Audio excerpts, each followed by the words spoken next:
Welcome back to another episode of RMLD's Current Insights. Our podcast is focused on delving into issues that are important to our customers and the communities that RMLD serves.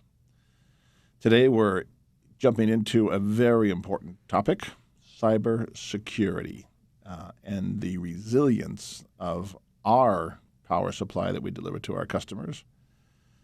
Obviously, you guys know, right? It's not a new topic.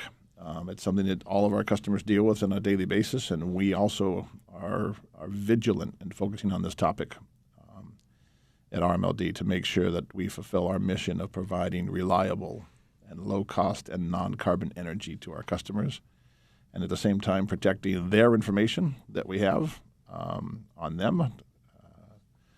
We minimize what we do. I'll let John jump into the more details of that, but basically our goal is to make sure that we protect ourselves against cybersecurity attacks and we protect our customers' information. So, and obviously everybody knows, right? Those of you that are listening to our podcast, right? Electricity is becoming an increasingly important part of our daily lives. It enables us to heat and cool and turn the lights on and do computation and transportation. So it is a factor in every element of our lives now. So our goal at RMLD is to make sure that we are vigilant in terms of making sure that we protect ourselves so that we can deliver reliable, low-cost power to you, our customers. So I'm here with Julie, as always, our executive producer. My name is Greg Phipps. I'm the host. I'm also the general manager of RMLD.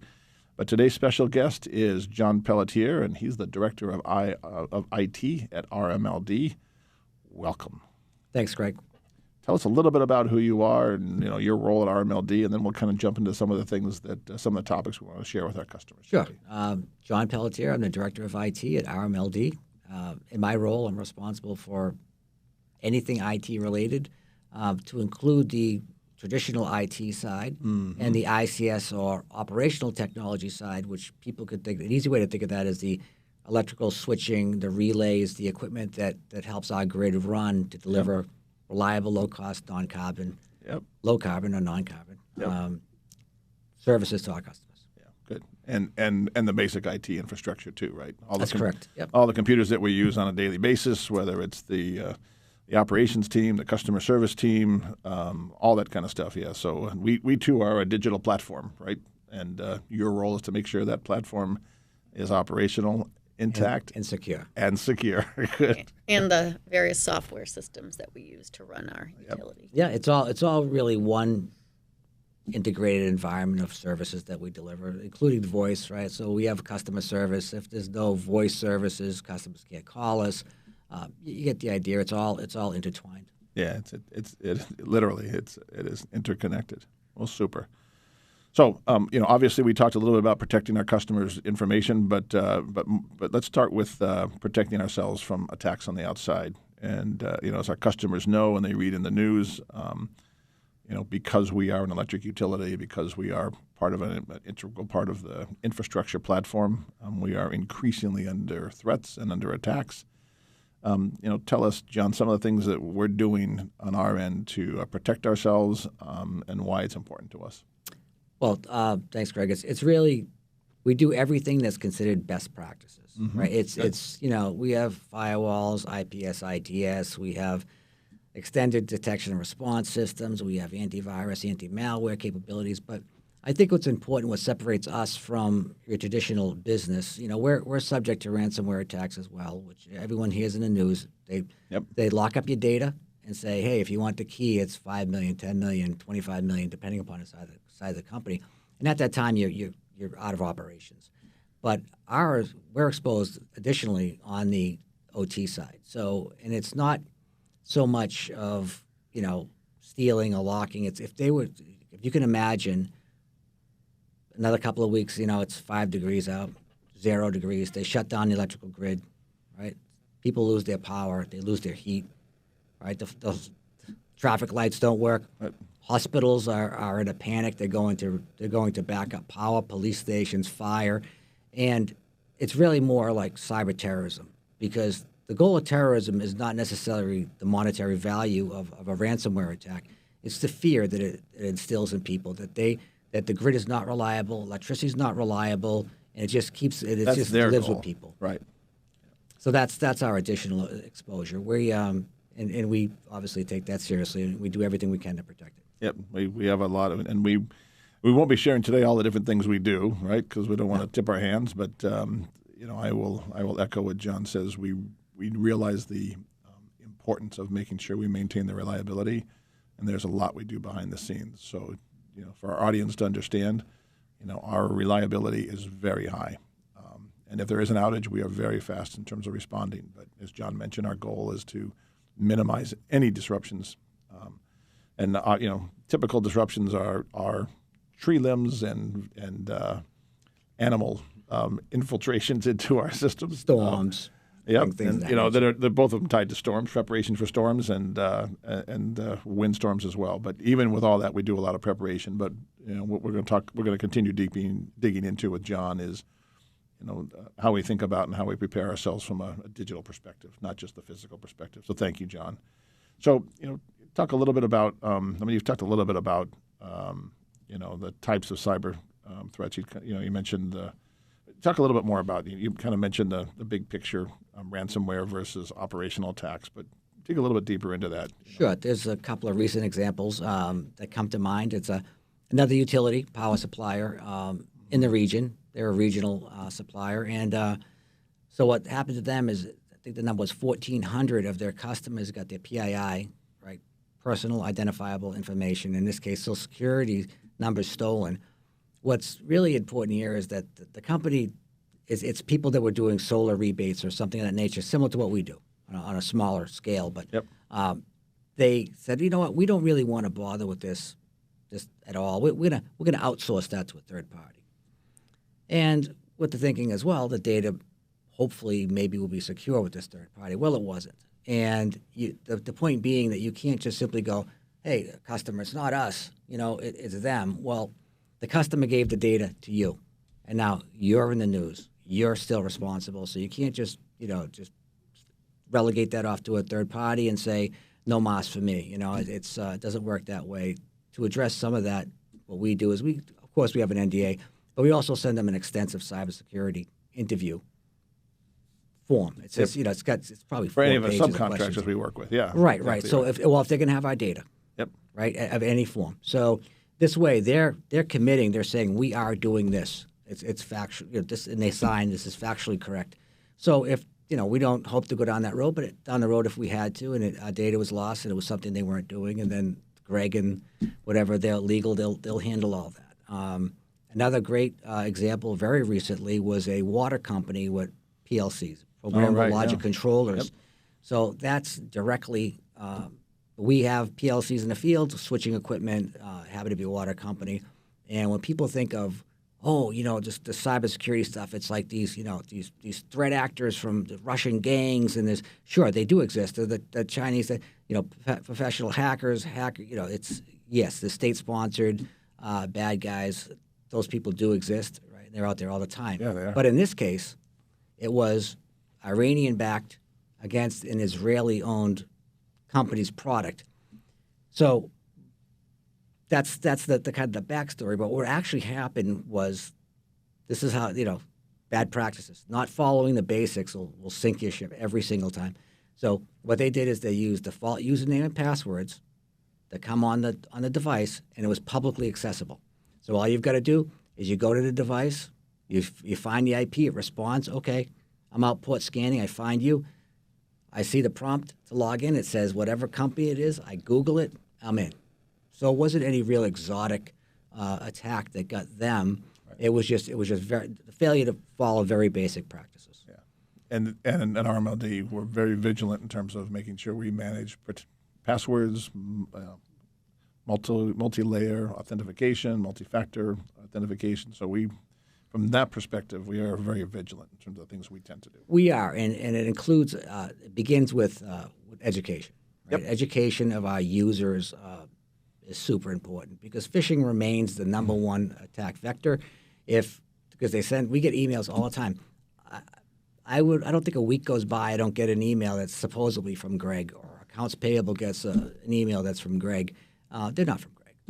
But we've trained, we have quarterly IT security training for our people, and we trained them exactly what to look for. And we also, what's equally important there as credit to RMLD, is that we have an environment where people aren't afraid to say, if you make a mistake, okay, humans make mistakes. Let us know as soon as possible, because even the best alerting and alarming kind of system stuff is typically late. It's after the fact, and it can be hours. If you get an email in Office 365, Microsoft Defender, it's going to look at it and says, okay, we got to analyze that. The clock's ticking now. That person's already got a foothold in your environment. So if the person comes to me and says, hey, John, I clicked on it, I was in a rush, whatever. Okay, we can deal with it, and we can usually minimize the impact. So it's definitely the way to operate. Yeah, I think just reinforcing. We talk about our team, right? Our employees, the members that work at RMLD, right? We spend a lot of training, a lot of time, and things that your team, promotes and develops and works through. But making sure that we're all of us are as vigilant as possible, and just double checking if it doesn't look right, double check it. So there's a lot of things you do on the training side, which is great. The other thing I wanted to just kind of question, John, I think one of the things that you've impressed upon me is, we make safeguards for our customers' information. We make safeguards to make sure people can't get access to our system, right? And we're vigilant about that. I think the other thing you've impressed upon me is let's do the best of our ability, not keep a lot of information on our system, right? Once we're done with it, get rid of it, and get So just talk a little bit about that. Again, partially for the comfort of our customers. We don't save a lot of information, right? We use it, and then so talk a little bit about that. That's correct. We don't. We store the bare minimum of information that we need. Right. So sometimes we will have information that goes beyond what we need. And it just came up recently. I think what Greg's referring to is that when you delete something, say, okay, I have this folder and it's full of information on customers or employees or whatever it may be. Now, first of all, there's the privilege access control, right? We don't allow every employee to have access to any data that they feel like. So all those safeguards are in place. Yep. But there are people who do have legitimate reason to access that data. So when they pull it, they download it. Now it's on their machine. They may look at it, see what they need. Okay, then they hit delete. Now they think they're doing the right thing, right? And they are, to a point. Yep. But it's not gone. Right. It's still in their deleted, in their trash bucket. So what we do is we scan specifically for that kind of information that's on our network, Social Security numbers, bank card information. We scan every single device, and because we want to see where it is. Not that we're looking to us it's a teaching opportunity. Yeah. We see if it's out there. We help the user understand why that's not a good practice. And like you said, Greg, we're protecting the customer's data. We're being as hygienic as we possibly can when it comes to data, and we take it very seriously. Yeah, and I think the other, in terms of that goes back to partially the training, but I think the other thing you mentioned, John, is our goal is to minimize the amount of confidential or personal information that we possibly can, right? And when we're done with it, we delete it appropriately and thoroughly as well. We do, but we're not a treasure trove of a lot of customer information on purpose and by design. So that's good. I think that's important for our customers to know that as well. Talk a little bit. So we've talked a bit about how we try and protect our customers' data, how we try and minimize our customers' data, how we try and we started talking a little bit about how we make sure that our network is reliable as possible. So one of the things we could talk about is smart grids and the Internet of Things, the IoT stuff. We adopt new technologies aggressively, and I think let's talk a little bit about when we adopt new technology and keeping our current technology up to date or replaced when it's obsolete. But talk a little bit about some of the things that we do from that perspective so that we are current. Yep. So as the new technology evolves, these new things come on. So become available with they may provide automation, for example. Okay, well, great. Everybody wants to be able to automate. We'd rather not send a person, outside, up a pole, into a bucket truck if we don't need to. Right. We'd rather be able to remotely control that and automate whatever processes that we can. Well, when you do that, you're increasing your vulnerabilities, right? Your threat landscape's changed. You've got more vulnerabilities now to be managed and to be properly managed by RMLD and the IT department. a good example of that is the expanded use of cellular technology to reach areas where there may not be traditional telecommunication, and we want to be able to control switches in the field. So, when you do that, you can't just make it a cell phone call. We go to great lengths. We work with, in our case, we work with a provider who has a private backbone. We use VPN technology with a high level of encryption. We do everything that we can so this data, whatever it is protected. It's encrypted at rest. It's encrypted in flight, and we have the data that we do need to store. We have multiple copies of it. It's all encrypted. We have including immutability in what we consider our private cloud, as well as an air-gapped copy. So when it comes to the time, we hope not to get there, but we have a plan in place for incident response and disaster recovery. Yeah, disaster recovery. So we won't get into the details of that, but we have a disaster recovery plan in place. Yep. We have a ransomware program in place. We have lots of programs in place, but I think the other thing you mentioned, John, is keeping our technology current, right? And yes, that's one of the things when I mentioned before. Basic stuff. I think a lot of people, because there's so many options to try to protect your data, and as an IT security person, what do I do? Start with the basics, right? You don't leave default usernames and passwords. You keep your equipment up to date. Microsoft comes out with patches on Patch Tuesday. Yep. If it's a critical patch, it has to be done in 24 hours. It can't just sit there until somebody feels like they want to get around to it. All that stuff has to be managed from a vulnerability management standpoint. So that is super important that we keep everything up to date. It doesn't have to necessarily be in the latest and greatest code, but it can't be 5 or 6 versions behind and just sitting out there with absolutely bad needs to be practices. supported, but the more current, the better. Right. So, Yep. and I think with your leadership in the IT team over the past roughly 18 months, you've made a strong and successful effort to bring a lot of the platforms up to date. We're getting there. We've got. It's like anything else. It's a never-ending cycle, Yep, right? Where right. it's just continuous work to go back. For instance, AD audit, right? So we have a very capable team, but it doesn't hurt to have an outside set of eyes look at things. So we had an assessment done on an Active Directory. Active Directory is a very high-profile target of hackers.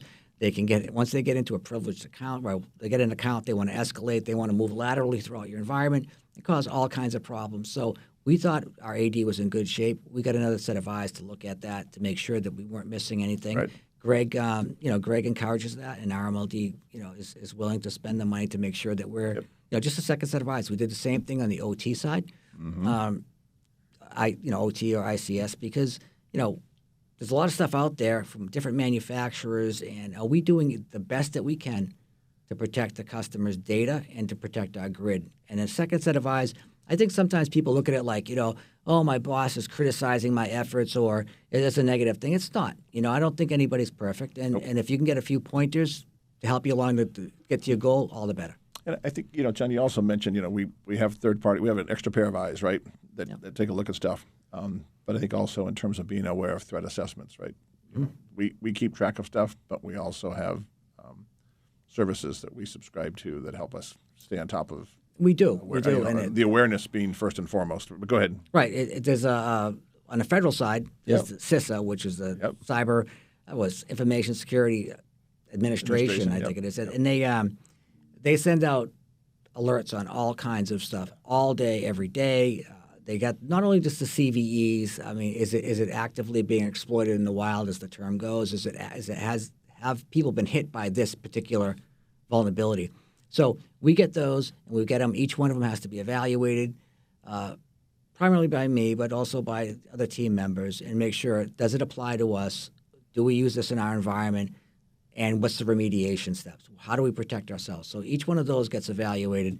If we have to change something, implement something, update something, then we do it, right? It's not optional, right? So, and then there's the multi-state information sharing, which is also it's for states, as opposed to federal, which is CISA. But and they're all critical infrastructure users and groups of people that are responsible for that, and they have a monthly meeting, information sharing. It's really good. Let's to hear what's going on, like what are people doing, and you hear what the good things that hey, I found this to be effective in our environment, which goes, hey, okay, maybe it's something we should look at. So how do you get that information You get the information by first looking for it, and then by willing to participate and spend the time to get an education and be aware of what's going on. Yeah, I mean, I think you highlighted it's a team effort, right? Internal Absolutely. team, right? Yep. And then also people outside of the organization that we ask to help us, which is great. So it sounds like kind of a big picture. Just a quick summary, John, and I'll just kind of think about other things that we want to just remind our customers that we do. But we talked about a couple of things. One is there's a vigilance, right? We're awareness, right, and a dedication to keeping platforms current, to using a variety of tools to protect the data, but also minimize the data that we have as well, right? So from a data perspective, and then from a OT perspective or from an operational perspective, minimizing open doors, right? Yeah, right. Yep. Just keep them closed, and if you have to knock on the door, then there's a it's more than just a single it's not just a single admin password concept, but really diligently looking at that kind of stuff. Admin was never a good thing. Yeah, never a good thing. Exactly right. So I think big picture, right? Minimize the data, a lot of training, a lot of awareness. The company dedicated, with your leadership, but the support of the rest of the organization to make sure we make these things a reality. Because it's worst thing for us. I shouldn't say worst thing. Would not be good, right? Our reliability is good. We want to keep it good, and we want to protect our customers' data. It truly is a team effort, and it goes beyond IT. Because when sometimes I'm not the most popular person in the world, so when Julie says no. So when you have to go to a complex password, when I make people change their passwords, when I say no, it's not optional, you have to use MFA, and these things are not easy to sell. I'm guessing Greg may get complaints about it. And if typically there's a communication between Greg and I beforehand, I don't just go and do these things. There's a good reason behind it. And Greg just says, hey, that's the way it is. It's a joint effort for everyone. Part of our mission. It's part of our mission. And we're protecting them as well, because identity theft is rampant, and you don't want all your stuff stolen. Nope. Well, we try and minimize it, so if they do get something, there's not much there. But more importantly, we protect it. Right. And I will smile when you're not always the most popular guy. I'll let our customers, and those listening to the podcast, he now has the system do it for him. So it says you have 1 day left. 2, 3, 1 day. No, you have no choice. You have to do it now. So he's. John's learned how to use the software to help us implement these procedures and policies internally. But at the end of the day, we want our customers to know that we take it seriously. We're very vigilant, and we are making very good progress in terms of doing so. So thank you, John, for joining us. Oh, thanks, Greg. Julie, I'm going to turn it over to you. Sure. It's our session, or our point of the session, where we talk about customer questions. Hooray! Just one closing thought with John. Yeah. We still have him here. Just something that I want to point out is that we are in the process of updating our website. Good point. We are many months, well, not many months, but I'd say 5 to 6 months away. But if you can just talk about behind the scenes from an IT side, what you're doing to make sure that our new website is going to be secure. Sure. So in a case like this, it's being hosted by a vendor, right? So that web server, basic website, yeah. Right. It's not the main page. Right. It's not on our premise. So we've had multiple meetings with them where I've talked to them about things, administration wise, how do you secure our data? How do you access our data? Right. These accounts have to have two-factor or MFA enabled, because we don't want someone. Julie, we'll use Julie for an example because she happens to be sitting right here. We'll have access to change that, modify it, to post things. But we don't want someone to be able to hijack her login information or get into that and be posting, incorrect information or. We're not even talking about customer information. We're talking about our information. Right. Information. Exactly. Right. Information that that defames the company or any of our customers. So having that secure is very important, and that's why when I typically talk to vendors. I talked about the questionnaire earlier, and that has to do with a much larger project that we're working on. But, even the smaller, well, to us maybe smaller, the website, as far as IT security goes, there's a lot that goes into that. I need to get a feeling that the vendor is as bought in to security as I am, as RMLD needs them to be, and not that it's like, it's kind of a side thing, but we're really website people, so plus we're the good guys, and why would anybody want to do something to us? That's not going to work. Right. Good. Keep going, Julie. Yeah, that's really it. But we are excited for what's to come with our new website, and it's going to be new features that our current website doesn't have. So we're also behind the scenes getting ready. Make it easier for our customers. Exactly. Just trying to serve our customers. So we'll talk about the outage. Yes, exactly. I thought that would be a good point to bring up, is that one thing that we are aiming to have on our website is a map of current outages, which don't happen often, but in the event of a power outage, we are getting flooded with calls to our customer service team, to our control room, because we do want customers to report outages. Please. But, if a customer can go to our website and say, okay, this outage has already been reported, I don't have to call it in, that would be helpful and, take the stress off of our team. So in order to have that map on our website, there's a lot of, IT elements that go along with it. So if you can just talk about Sure. In this case, we can't have the outage management map exposed to everyone. So there's a lot of security that goes around what's allowed for communication, from who to who, kind of stuff that we've worked with the vendor again with, and we're going to limit that as absolutely like everything else, all the other rules, all the other policies, as tightly as we possibly can, keeping in mind that IT's role is to facilitate work, right? So to allow people to work. It's not to hinder or get in the way. So that balance of being secure and not tightening things down so much that people can't use them is what we do every day. Nice. Julie, back to the customer question. What is that question of the day? So this is from Paul in North Reading. Very important and applicable question, because we do have this in our area. So Paul's question: what benefits does battery storage bring to the reliability and efficiency of the power grid, particularly during peak demand periods or in emergency situations? So battery storage. Great question. So basic idea behind a battery storage system, it's just like your phone or your flashlight, et cetera. It stores energy or electricity specifically when you need it.